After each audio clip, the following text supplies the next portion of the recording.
This morning, as we continue that series, we will be looking at the tools of the trade. Now, in keeping with the theme of our series, you know that if you are a crab fisherman on the Bering Sea, you probably need a few tools to do your job, right? What are some things you might need? A boat.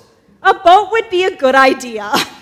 You probably don't want to be in the Bering Sea on a little raft. What else? A life preserver.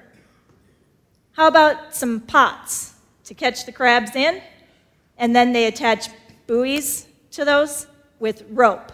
So you might need some rope, some buoys, and some pots. How about a license? If you want to keep that catch and get paid for it, you might want to have a license. I saw the DNR guy down by the creek in Port Washington the other day. They're checking all the time. So you probably want to have a license. How about some bait? Think bait might be a good idea? I think bait is probably a good idea. Warm clothing. Warm clothing, yes. Yes. And I would recommend a pair of gloves. Because when they're working with those ropes and all that heavy equipment, if you don't have gloves on, you might have a little bit of a problem. Likewise, if you are going to be a fisher of men, if you are going to answer the call to follow Jesus and to be one of his disciples, you might need some tools. The only difference is these are probably not tools that you would think of. To become a fisher of men, you need to put aside the thought of boats and bait and pots and rope and warm clothes, unless you're out ministering in winter. Then you might need some warm clothes. But we need to put those kinds of tools out of our minds, and we need to open our minds up, expand our thinking a little bit, and consider these tools this morning. Determination, self-denial, that's one we all love, and a cross. If you've got your Bible with you, we will be looking at Mark, the 8th chapter, one verse this morning. I had intended to preach an entire passage there, and I shifted it to one verse. Mark chapter 8, verse 34. And he summoned the crowd with his disciples and said to them, "If anyone wishes to come after me, he must deny himself and take up his cross and follow me." Let me give you just a little bit of context to this one very simple and yet utterly non-simple verse. Jesus had just prior to this fed 4,000 people with a couple of loaves of bread, a few small fish. Don't you love the fact that he keeps this fishing motif going through here? And they had tons of leftovers. If you want a theology on leftovers, look at these stories. He got in a boat with the disciples. He fought with some Pharisees. They sailed to the eastern shore of the Sea of Galilee. And the disciples were upset when they were in the boat because they didn't have enough to eat. They had one loaf of bread in the boat with them. And Jesus makes this really great comment about the leaven and the Pharisees, and he's making kind of a spiritual point here, and they completely miss it. They entirely miss what he's saying, and they again start complaining about the fact that they don't have enough to eat. And Jesus gets a little frustrated. And I'm thinking he's probably thinking at this point, don't you get it? Jen said she feels like she didn't get it all week. Jesus at this point is saying, don't you get it? You've seen me feed 5,000 people with very little and have leftovers. Then you saw me feed 4,000 people with very little and have leftovers. He then goes and heals a blind man. We get then to Peter's confession of Christ. Do y'all remember that part? Jesus asks, "Who do the people say that I am?" And they say, well, some say you're John the Baptist, some say you're Elijah, others believe you might be a prophet. But Jesus, after feeding thousands and thousands of people in impossible situations, after healing a blind man in front of them, says, "Yes, I know what the people are saying, but who do you say that I am? After everything you've seen, who do you say I am?" And Peter makes this great confession. He boldly says, "You are the Christ." So he begins to teach them that he will suffer, that this is what is going to happen to the Christ, that he will be rejected, that he'll be killed, and then he'll rise again. And Peter takes him aside, and he begins to rebuke him. Do you remember what Jesus says? "Get behind me, Satan." Wow. Peter must have felt about that big at that point in the game. "Get behind me, Satan." He says, you're not interested in God's plan. You're interested in your own.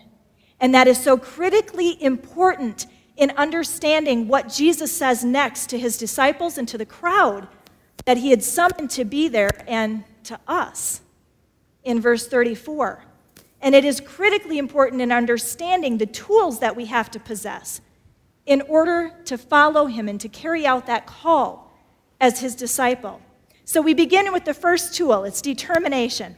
Many people skip over this very significant part of the phrase at the beginning of the verse. Jesus' first words, "If anyone wishes to come after me." Do you understand what he's saying there? It's not a forced decision. This is not something that he forces us to do. Don't you think God could do that if he wanted to? He's God. He could say, "You will follow me. You will have a relationship with me," but he doesn't do that. He gave us free will. He created us with minds that could choose to follow him or choose not to follow him. And if you are going to answer the call, like I said last week, you're either in or you're out. There is no middle ground there. If you choose to follow him, you can't do it because somebody has forced you to do it. You can't do it because you've been coerced to do it. You cannot do it because your parents do it. Students, it's a decision that each and every one of us has to make on our own. We can't do it because it was the faith of our grandparents or an aunt or an uncle. It's something that we choose to come to him with determination, with purpose. The word wish here actually means to be resolved, to be purposed or determined to do something. That means it's a deliberate choice. But it also has the connotation of love and pleasure and delight. So what does that mean? Well, it means that you take pleasure, that you delight in choosing to follow him. There's a cheerfulness that's in that choice to come after him. And it's a decision that's made out of love. If you don't have determination in your toolbox, so to speak, because your choice was made under duress or because you were forced to, then it's a decision that will never stick. You will not maintain a life of following him if somebody else has forced you to do it. And when I was thinking about this, I was thinking, what is this like in our own lives? And I thought about marriage. I made a decision to marry Herb. He didn't force me. There was no coercion there. He didn't say, "Marry me or else." I wasn't forced to marry him because I felt like I was getting old and I wasn't going to have any other options in life. So he was just the best thing that came along. I married him because I loved him.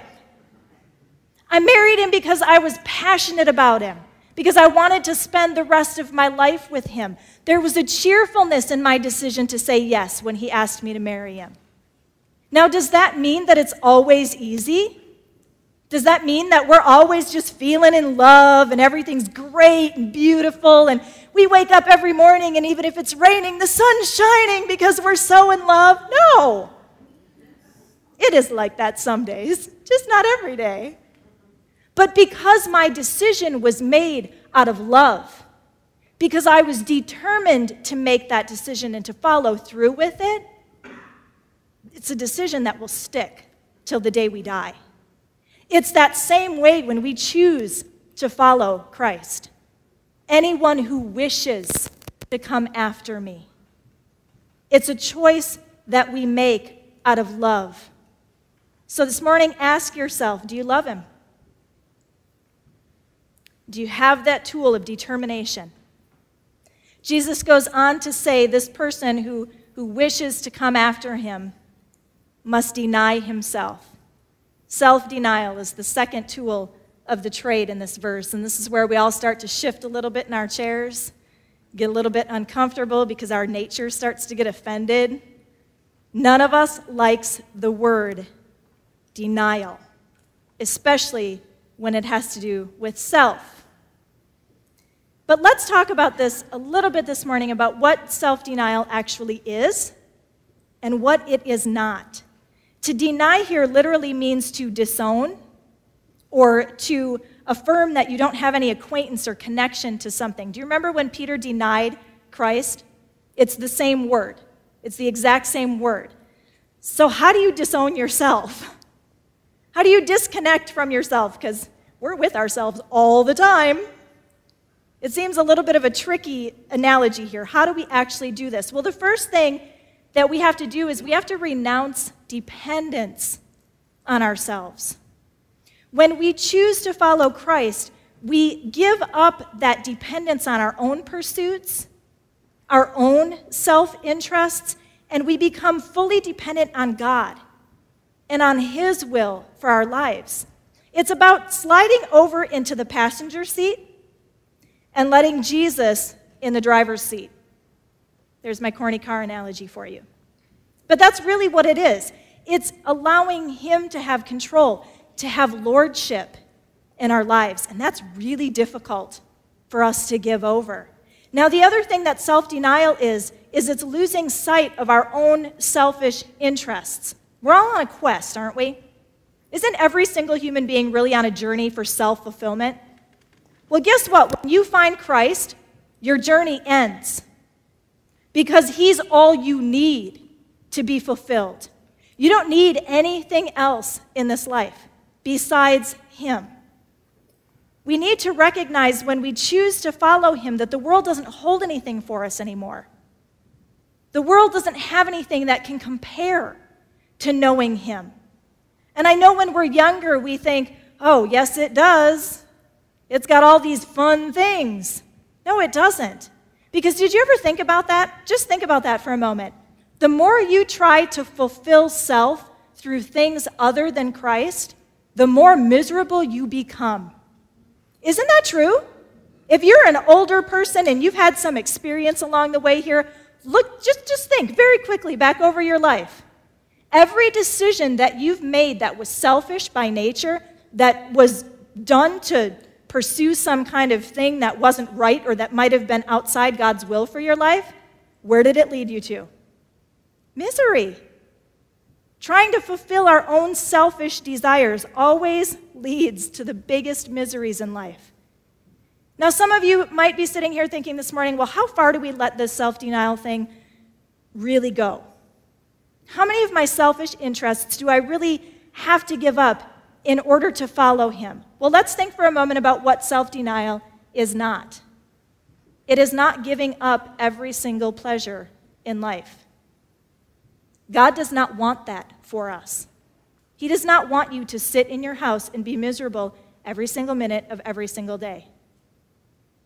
When I was in college, I'd done a lot of research and wrote a couple of papers on monasticism, monks that had gone to live in monasteries.